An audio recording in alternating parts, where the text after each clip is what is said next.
திருப்பாவை பாசுரம் 16.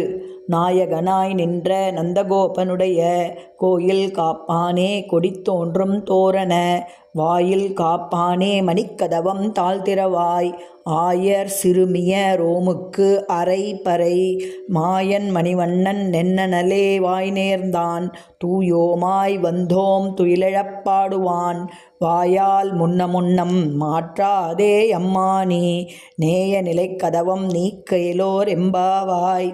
பொருள்: எங்களுடைய தலைவனாயிருக்கிற நந்தகோபனின் திருமாளிகையை பாதுகாக்கும் காவலனே, கொடித்தோரணம் கட்டப்பட்ட வாசல் காவலனே, ஆயர் குல சிறுமியரான எங்களுக்காக இந்த மாளிகை கதவை திறப்பாயாக.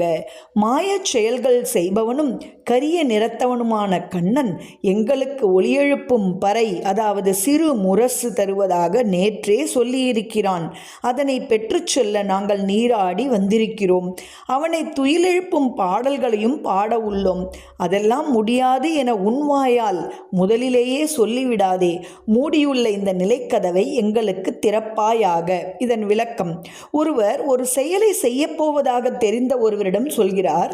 ஒருவேளை அது அவருக்கு பிடிக்காமல் இருந்தாலும் கூட ஆரம்பத்திலேயே இதை செய்யாதே, நீ செய்யப்போவது உருப்படவா போகுது போன்ற அபசகுணமான வார்த்தைகளை பேசிவிடக்கூடாது. அப்படியா என்று ஆரம்பித்து செய்யப்போகும் பணியை பற்றி முழுமையாக தெரிந்து கொண்டு அதன் பின் இப்படி செய்தால் நன்றாக இருக்குமே என்று சாந்தமாக அறிவுரை சொல்லலாம்.